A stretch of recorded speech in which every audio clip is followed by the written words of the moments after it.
Good morning, sir. Good morning, cadets. I'm Engine Cadet Harlot C. Lanyuhan.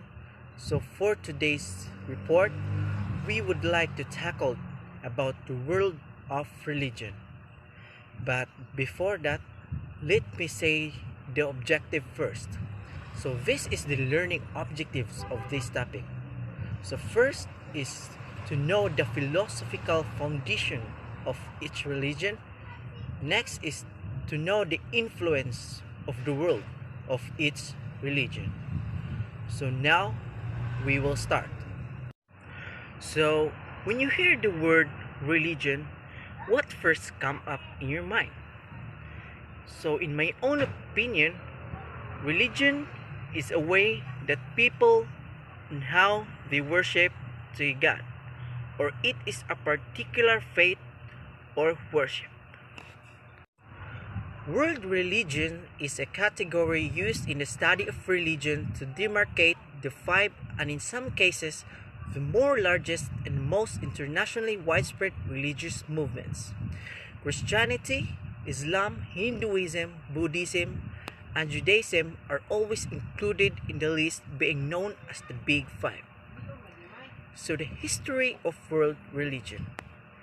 Catter and Robertson noted that the history of the world religions paradigm is intimately tied up with the history of the study of religion as an academic discipline. It emerged from within the phenomenology of religion approach, which places an emphasis on description rather than critical analysis. How did world religion start? Organized religion traces its roots to the Neolithic revolution that began 11,000 years ago in the Near East but may have occurred independently in several other locations around the world. The invention of agriculture transformed many human societies from a hunter-gatherer lifestyle to a sedentary lifestyle. So now let's talk about the different religions. First is the Judaism. Judaism is an Abrahamic, monotheistic, and ethnic religion comprising the collective religious, cultural, and legal tradition and civilization of the Jewish people. It has its roots in an organized religion in the Middle East during the Bronze Age. Judaism is a monotheistic religion developed among the ancient Hebrews. Judaism is characterized by a belief in one transcendent God who revealed himself to Abraham, Moses, and the Hebrew prophets, and by religious life in accordance with scriptures and rabbinic traditions. Next is the Christianity. So Christianity is an Abrahamic monotheistic religion based on the life and teaching of Jesus of Nazareth. It is the world's largest religion, with about 2.5 billion followers. At its most basic, Christianity is the faith tradition that focuses on the figure of Jesus Christ. In this context, faith refers both to the believer's act of trust and the content of their faith. As a tradition, Christianity is more than a system of religious belief. So next religion is Islam. So Islam is an Abrahamic, monotheistic, and universal religion teaching that Muhammad is a messenger of God. It is the world's second largest religion with 1.9 billion followers, or 24.9% of the world population known as Muslims. Muslims are monotheistic and worship one of all-knowing God, who in Arabic is known as Allah. Followers of Islam is aimed to live a life of complete submission to Allah. They believe that nothing can happen without Allah's permission, but humans have free will. Next religion is Hinduism. Hinduism is an Indian religion and dharma of way of life. It is the world's third largest religion with over 1.2 billion followers, or 16% of the global population, known as Hindus. Hinduism is the world's oldest religion. According to many scholars, with roots and customs dating back more than 4,000 years. Today, without 900 million followers, Hinduism is the third largest religion behind Christianity and Islam. Roughly 95% of the world's Hindus live in India. Next is Buddhism. Buddhism is an Indian religion or philosophical tradition based on a series of original teachings attributed to Gautama Buddha. It originated in ancient India as a Shramana tradition sometime between the 6th and 4th centuries BCE, spreading through much of Asia. It is the fourth largest religion with over 522 million followers, or over 7% of the global population known as the Buddhist. Buddhism is one of the world's largest religions and originated 2,500 years ago in India. They believe that human life is one of suffering and that meditation, spiritual and physical labor, and good behavior are ways to achieve enlightenment or nirvana. Next is the Jainism. Jainism is an ancient religious tradition from India. Per its practitioners, Jainism is eternal, or at least older than Hinduism. But many historical estimates will place it contemporary with Buddhism as a classical offshoot of old Vedic tradition. Like Buddhism, Jainism received varying degrees of support or opposition from powerful sponsors and was constant dialogue with India's other religious traditions. Unlike Buddhism, Jainism didn't spread far outside of its home in India, and today, the vast majority of the world's 4 to 5 million Jains live in India. The Jain community enjoys a large profile. However, due to their high literacy rates and the Iste Mohandas Gandhi professed for Jain teaching and beliefs. So that's all about my report. So Engineer Cadet John Paul Henson will continue this report. Thank you. Good evening, sir. Good evening, everyone. I'm Engineer Cadet Hinson John Paul, and I am here to continue about the report of Engineer Cadet Arlo Laniwan. So, the Baha'i religion.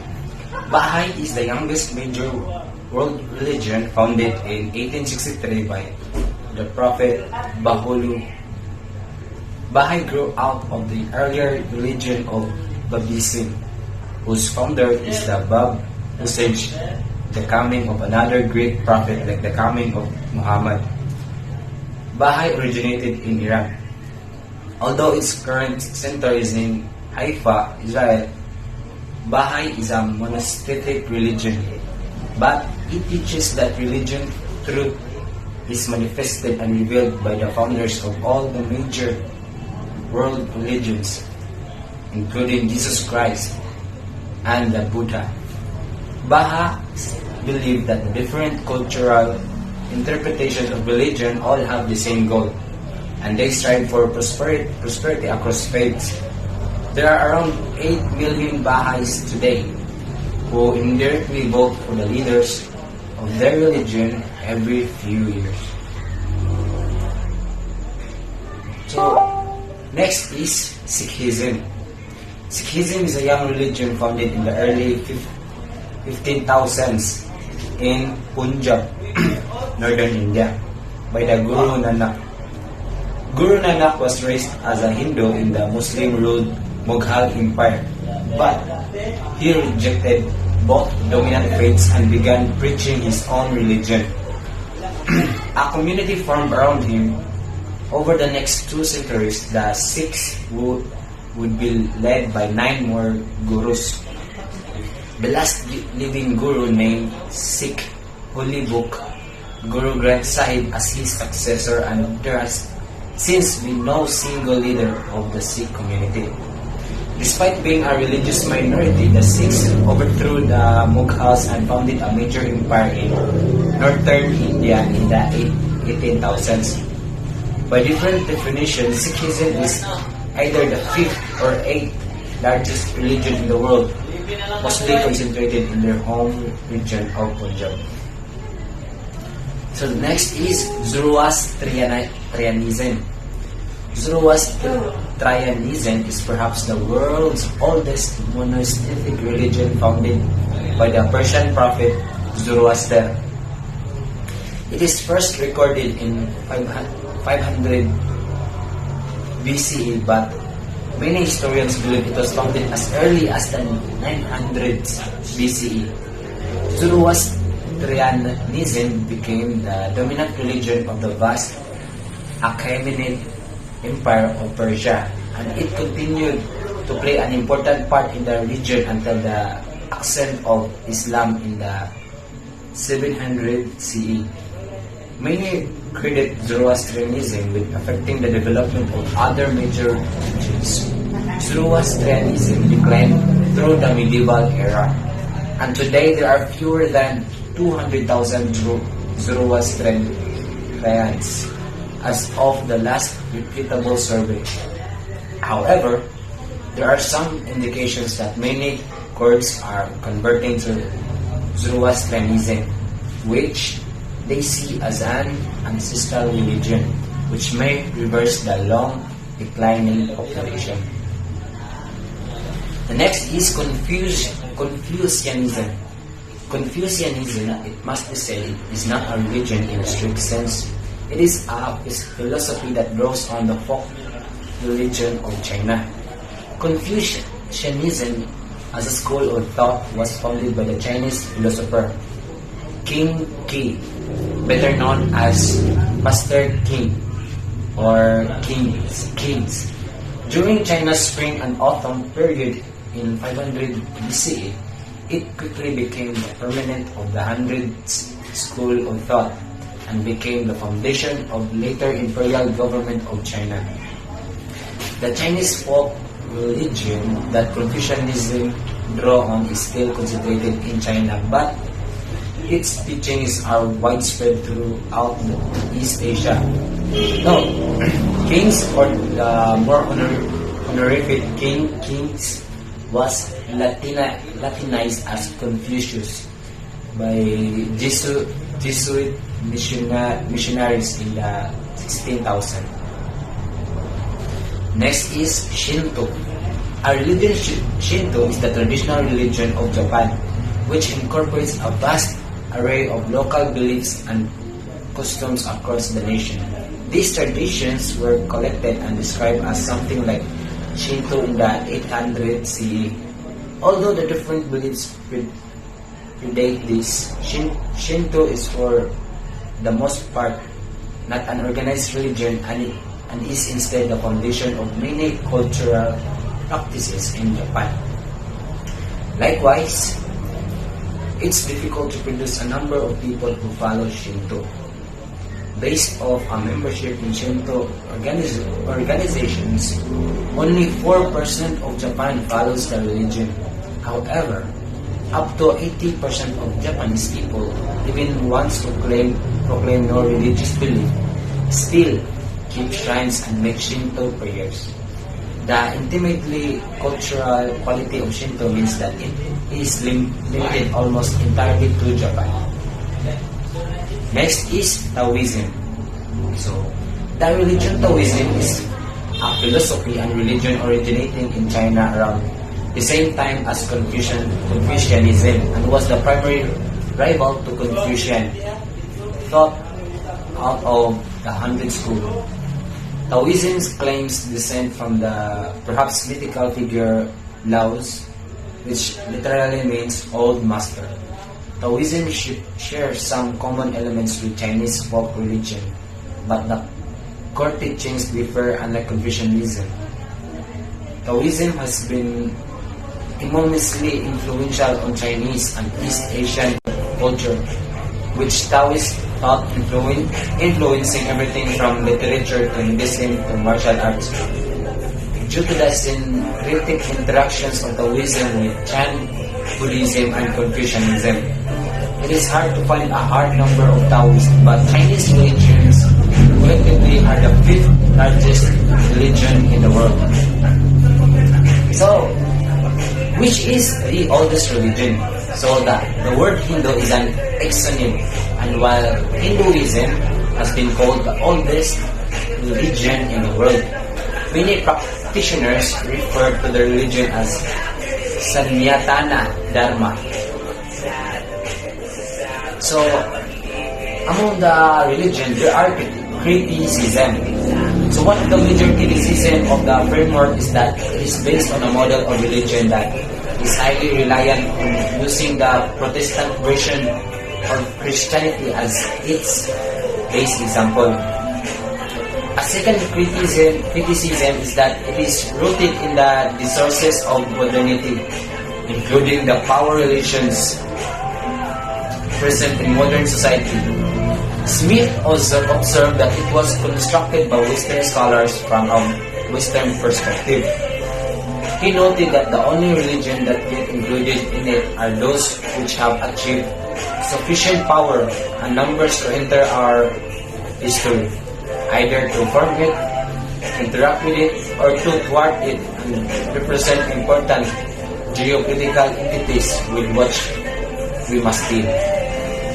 The framework also includes privileging to literate elites active in being authoritative, eclipsing alternative interpretation presented by non-literate, marginalized, and localized practitioners. For instance, as noted by the scholar of religion Susan Owen, Hinduism as a world religion does not include Hinduism as a village religion. So, a third criticism of the world religious paradigm is that it encourages an uncritical and sui generis model of religion. So, it presents each of the world religions in an abstracted and essentialized form, failing to take account of hybridization.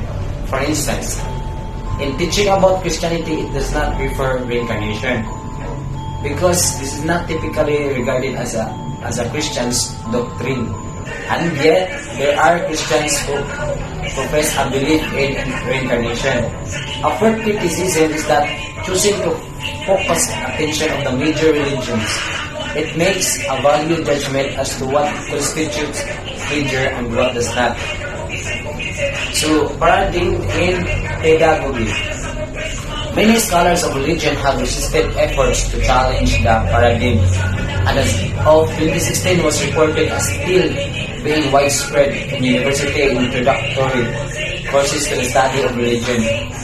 Many instructors feel that explaining the critique of the world religions paradigm to undergraduate students would be difficult, as the critique would be too complex for many of them to understand.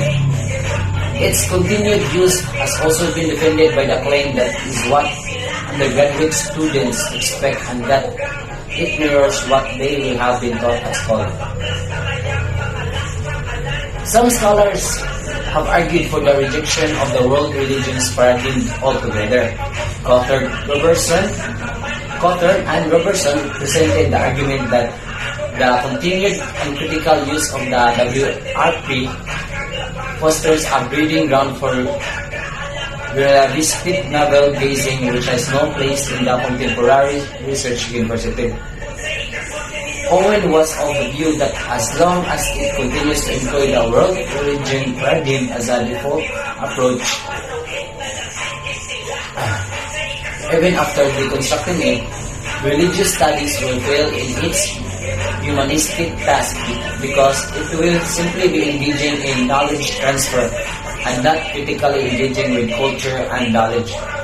One alternative framework that some scholars use to teach about religion is the lived religion paradigm, which places emphasis not on distinct religious traditions but on individual experience and practices. Another alternative is the material religion framework which focuses on examining religion through material culture and physical objects. Owen noted that in her experience, many students display an initial resistance to alternatives as they expecting the world religions paradigm. She cited the example of her introductory course at Leeds Trinity University College, which was constructed on thematic lines rather than according to the world religions paradigm, and which induced feelings of panic among many undergraduates. So many scholars who are critical of the world religions paradigm find themselves having to teach it as part of introductory courses for undergraduate students. Some spent much of a course teaching the concept and then several sessions after this constructing it. Some scholars have suggested that even when students are taught using the world religions paradigm, it could be good means of encouraging them to think critically about category formation. So the scholars Stephen W. Ramey, for instance, advocated teaching the paradigm in a manner that makes it clear that it is constructed discourse. Similarly, Baldrick, Moron, Graziano, and Stoddard suggested that teaching undergraduate about the world religious paradigm helps to explain to students how classification is a social act. They noted that students could leave such a course not only knowing more about the specific religious traditions included in the world religious category, but that they would also leave knowing how to better interrogate the world around them. To avoid promoting the paradigm portrayal of different religious traditions as a rigid, homogeneous categories, the scholar Timeo suggested introducing ethnographic case studies into the class to better explain the realities of people's life and use of religious traditions. So that is all for the world of religions. So thank you. Good day, sir. Good day, classmate. I'm Engine Cadet Christian Morato. I'm gonna discuss the philosophical foundation of each religion. So, philosophy of religion is rational thought about religious issue and concern without a presumption of the existence of a deity or reliance on the act of faith. So, philosophers examine the nature of religion and religious beliefs. Philosophers in the West have focused on ideas related to the existence and nature of deity because that idea is central to the religions of the West. Western philosophy of religion has centered on argument or proof for the existence of God and explications of appearance and conscience in the description of the nature of God. In the last century, philosophers around the world have refocused their examination into the nature of religious belief, religious language, and the religious mindset. Indeed, some philosophers have entered into critical reflection and dialogue on the nature or essence of the religion itself. These texts approach religion in both traditional manner and in the more contemporary fashion as well. It will examine the issue related to the existence and nature of the deity, and it will consider the nature of religious belief. This study will also take note of the finding of modern and contemporary science in its examination into religious phenomena.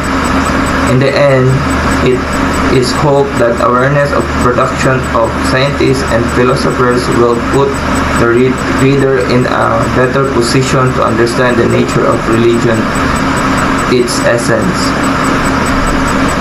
Philosophy is about thinking critical about religion in all of its aspects. Thinking critical about religious belief might indicate that they are flawed in a number of ways. Consistent, contradictory, without evidence to support the basic claims. This does not mean that philosopher attempts to disapprove religious belief. Philosopher has come to reveal that religious beliefs are just that beliefs and not empirical claims. Religious language is not ordinary language and certainly not a scientific language. So that's all my discussion, sir. Thank you. Hello everyone, I'm Kadit Pansoy, and now we talk about the philosophical foundation of each religion. First is pretty much what is asking is how the foundation of religion affects the daily life of believers and how beliefs and moral tie in together to a fake or lack of a fake of evolution. It is also a lot more than just religion and the philosophy itself. There are also all the main areas of philosophy. First is metaphysics, epistemology, and the value theory, including moral theory and applied ethics. First is a philosophy of language, and the second is science, history, politics, art, and others. So that we talk about the philosophical foundation of each religion. From the word philosophical foundation, it is the main areas that gives is the metaphysics, epistemology, world theory. This is the three of main areas that we talks about the philosophical foundation of each religion. And the moral of this philosophical religion is we applied like ethics, philosophy of language, science, history, politics, art, and so on. And that's all. Good morning everyone, I am Kadit Philip Sabor. So, I'm talking about religion. Attempting to comprehend the purpose of life and its certain situation, how our relationship with a higher force may impact the meaning, while religion and spirituality have similar foundations. Their practices are vastly believed, where religion is organized community-based of ideas. It's like a rectangular versus square. When it comes to religion and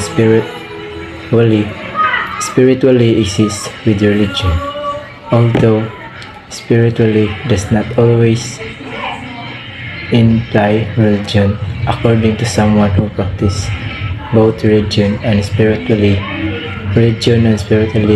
can both be beneficial to one mental health. So, spiritually, it's linked to important aspect of human behavior.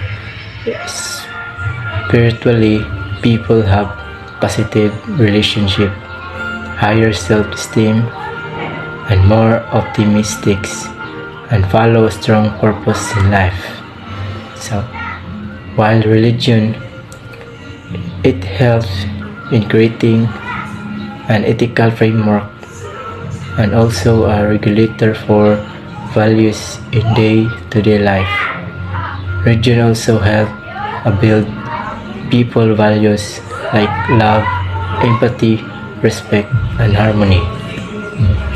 So both religion and spiritually the same aspect of people that they offer a life that can give someone. Thank you. So, good day everyone. I am Engine Cadet Andre Sabati Jr. So, religion offers human beings something to trust in, gives a experience of shape, and generally gives a set of human beings to connect over comparable beliefs.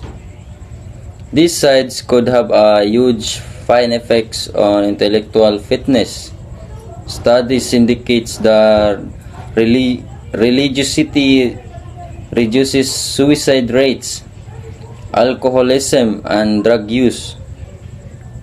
Here are a number of religion fundamental intellectual fitness benefits. Okay, so each of us have different beliefs about religion. As a Christian, religion really improves health, learning, economic well-being, self-control, self-esteem, and empathy. It reduces the incidence of social pathologies such as out of wedlock births, crime, delinquency, drug and alcohol addiction, health problems and anxieties, and prejudice. In addition, religious practice can increase physical and mental health, longevity, and education attainment. Religion provides a moral compass explaining how we all act in a various life situation and how we treat each other. So it provides to us guidance to the right path and how we interact the surroundings. So enhance a person's sense of self and empowerment through the choice to decide what their practice looks like, focuses on an individual's connection to what they believe and their own personal growth. Accept any person, whether they are part of a religion or not. Encourage meditation and self-reflection. Leads to a meaningful life philosophy, like feeling connected to others, nature or art. Prompts expression in any form such as art, poetry, myth, or religious practice. Renews a sense of belonging in the world. Inspire appreciation and awareness, or a person's interaction with the physical environment. Then these mental health benefits are not limited to their respective categories. Individuals, it's not exclusive to religion, just like spirituality can include a sense of community in some instances.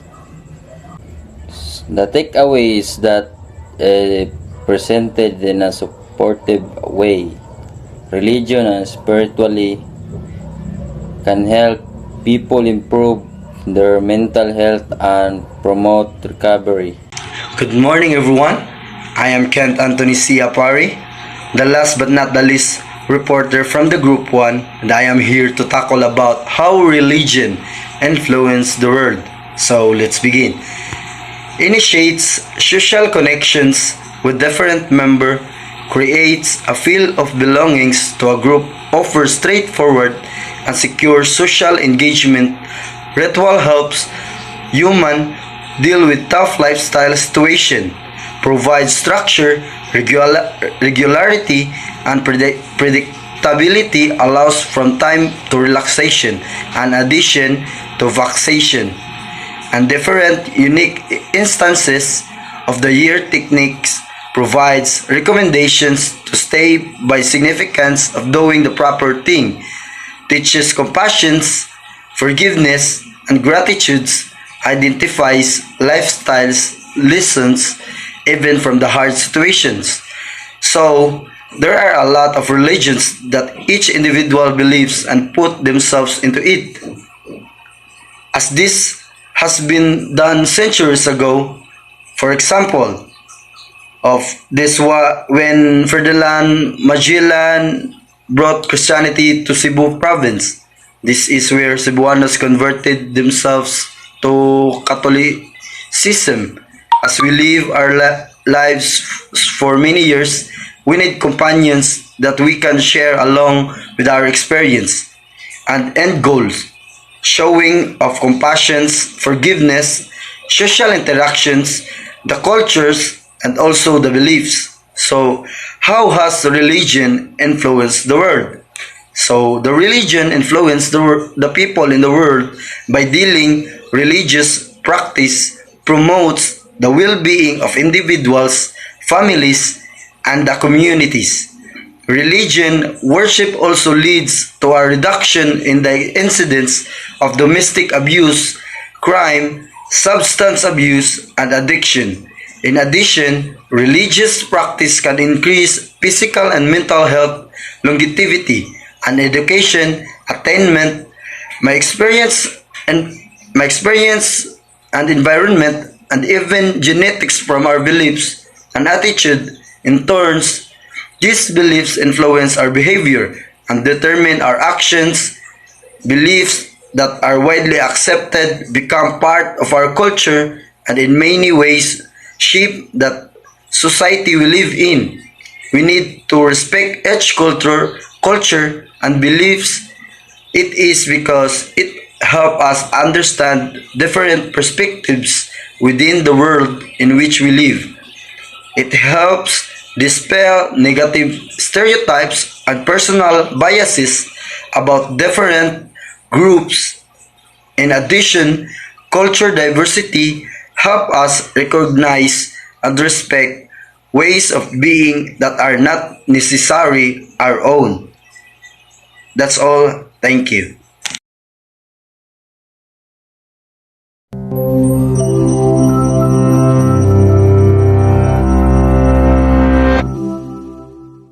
In all times and places in our history, human beings have wondered, where did we come from? What's our place in the world? What happens to us after we die? Religions are systems of belief that have developed and evolved over time in response to these and other eternal mysteries, driven by the feeling that some questions can only be answered by faith, and based on an intuition that there's something greater than ourselves, a higher power we must answer to, or some source we all spring from, and to which we must return. Hinduism means the religions of India. It's not a single religion, but rather a variety of related beliefs and spiritual practices. It dates back 5 millennia to the time of Krishna, a man of such virtue that he became known as an avatar of Vishnu, an incarnation of the God in human form. He taught that all life follows karma, the law of cause and effect, and our job is to do our duty, or dharma, according to our place in society, without worrying how things turn out. When we die, we're reincarnated into a new body. If we followed our dharma and did our proper duty in our past life, we get good karma, which sends our soul upward in the social scale. Our rebirth into the next life is thus determined by what we do in this one. The wheel of rebirths is called samsara. It's possible for a very holy person to lead a life with enough good karma to escape the wheel. This escape is called moksha. Hinduism teaches that everything is one. The whole universe is one transcendent reality called Brahman. And there's just one Brahman, but many gods within it. And their roles, aspects, and forms differ according to various traditions. Brahma is the creator. Vishnu is the preserver who sometimes takes on human form. And Shiva is the transformer, or lord of the dance. Durga is the fiercely protective Divine Mother. Ganesha has an elephant head and is the wise patron of success. Hinduism is the 3rd largest religion in the world, and although most Hindus live in India, they can be found on every continent, 1 billion strong. Now let's travel west, across deserts and mountains to the Fertile Crescent about 4,000 years ago. Judaism began with God calling Abraham and Sarah to leave Mesopotamia and migrate to the land of Canaan. In return for their faith in the one true God, a revolutionary concept in the polytheistic world of that time, they would have land and many descendants. From this promise came the land of Israel and the chosen people. But staying in that land and keeping those people together was going to be very difficult. The Israelites were enslaved in Egypt, but God freed them with the help of the prophet Moses, who received the 10 Commandments, and later hundreds more. They conquered the Promised Land, but could only keep it for a few hundred years. Israel sits at a crossroads through which many armies marched over the centuries, and in the year 70 the Romans destroyed the temple in their capital, Jerusalem. So the religion transformed itself from a temple religion with sacrifices and priests to a religion of the book. Because of this, Judaism is a faith of symbolism, reverence, and deep meanings tied to the literature of its history. The many sacred scriptures make up the Hebrew Bible or Tanakh, and hundreds of written discussions and interpretations are contained in an expansive compendium of deeper meanings called the Talmud. Jews find rich symbolic meaning in daily life. At the Passover meal, every item on the menu symbolizes an aspect of the escape from slavery. The importance of growing up is emphasized when young people reach the age of bar and bat mitzvah, ceremonies during which they assume responsibility for their actions and celebrate the weaving of their own lives into the faith, history, and texts of the Jewish people. There are 14 million Jews in the world today, 6 million in Israel, which became independent following the horrors of genocide in World War II, and 5 million in the United States. But now let's go back 2,500 years and return to India, where Buddhism began with a young prince named Siddhartha. On the night he was conceived, his mother, Queen Maya, is said to have been visited in her sleep by a white elephant who entered her side. 10 months later, Prince Siddhartha was born into a life of luxury. Venturing forth from his sheltered existence as a young man, he witnessed the human suffering that had been hidden from him and immediately set out to investigate its sources. Why must people endure suffering? Must we reincarnate through hundreds of lives? At first, he thought the problem was attachment to material things, so he gave up his possessions. He became a wandering beggar, which he discovered certainly made him no happier. Then he overheard a music teacher telling a student, "Don't tighten the string too much, it will break. But don't let it go too slack, or it will not sound." In a flash, he realized that looking for answers at the extremes was a mistake. The middle way between luxury and poverty seemed wisest, and while meditating under a Bodhi tree, the rest of the answer came to him. All of life abounds with suffering. It's caused by selfish craving for one's own fulfillment at the expense of others. Following an 8-step plan can teach us to reduce that craving and thus reduce the suffering. On that day, Siddhartha became the Buddha, the enlightened one. Not the only one, but the first one. The Buddha's plan is called the Eightfold Path, and though it is not easy to follow, it has pointed the way for millions to enlightenment, which is what Buddhahood means: a state of compassion, insight, peace, and steadfastness. From the time he got up from under that tree to the moment of his death as an old man, the Buddha taught people how to become enlightened. Right speech, right goals, a mind focused on what is real, and a heart focused on loving others. Many Buddhists believe in God or gods, but actions are more important than beliefs. There are nearly 1 billion Buddhists in the world today, mostly in East, Southeast, and South Asia. 2,000 years ago in Judaism's promised land, Christianity was born. Just as Hindus call Krishna God in human form, Christians say the same thing about Jesus, and Christianity grew out of Judaism just as Buddhism grew out of Hinduism. The angel Gabriel was sent by the God of Abraham to ask a young woman named Mary to become the mother of his son. The son was Jesus, raised as a carpenter by Mary and her husband Joseph, until he turned 30, when he began his public career as the living Word of God. Less interested in religiousness than in justice and mercy, Jesus healed the sick in order to draw crowds, and then taught them about his heavenly Father, affectionate, forgiving, and attentive. Then he would invite everyone to a common table to illustrate his kingdom of God.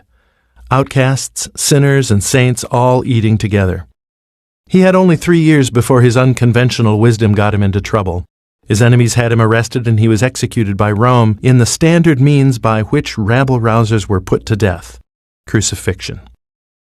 But shortly after he was buried, women found his tomb empty and quickly spread word, convinced that he had been raised from the dead. The first Christians described his resurrected appearances, inspiring confidence that his message was true. The message? Love one another, as I have loved you. Christians celebrate the birth of Jesus in December at Christmas, and his suffering, death, and resurrection during Holy Week in the spring.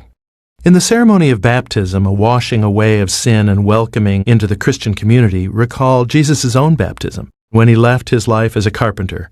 In the rite of communion, Christians eat the bread and drink the wine, blessed as the body and blood of Jesus, recalling Jesus' Last Supper. There are 2 billion Christians worldwide, representing almost a third of the world's people. Islam began 1400 years ago with a man of great virtue, meditating in a mountain cave in the Arabian desert. The man was Muhammad. He was visited by a divine messenger, again the angel Gabriel, in Arabic, Jibril, delivering to him the words of Allah, the one God of Abraham. In the next few years, more and more messages came, and he memorized and taught them. The verses he recited were full of wise sayings, beautiful rhymes, and mysterious metaphors. But Muhammad was a merchant, not a poet. Many agreed the verses were indeed the words of God, and these believers became the first Muslims. The word Muslim means one who surrenders, meaning a person who submits to the will of God. A Muslim's 5 most important duties are called the 5 pillars. Shahada, Muslims declare publicly there is no other God but Allah, and Muhammad is his final prophet. Salat, they pray 5 times a day facing Mecca. Zakat, every Muslim is required to give 2 or 3% of their net worth to the poor. Saum, they fast during daylight hours for the lunar month of Ramadan to strengthen their willpower and their reliance on God.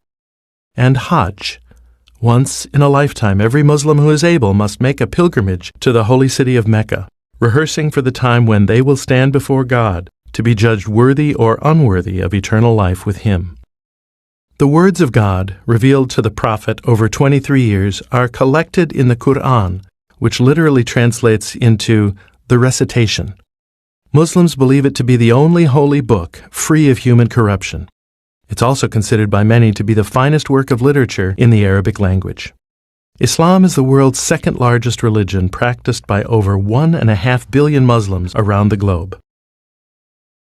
Religion has been an aspect of culture for as long as it has existed, and there are countless variations of its practice. But common to all religions is an appeal for meaning beyond the empty vanities and lowly realities of existence, beyond sin, suffering, and death, beyond fear, and beyond ourselves.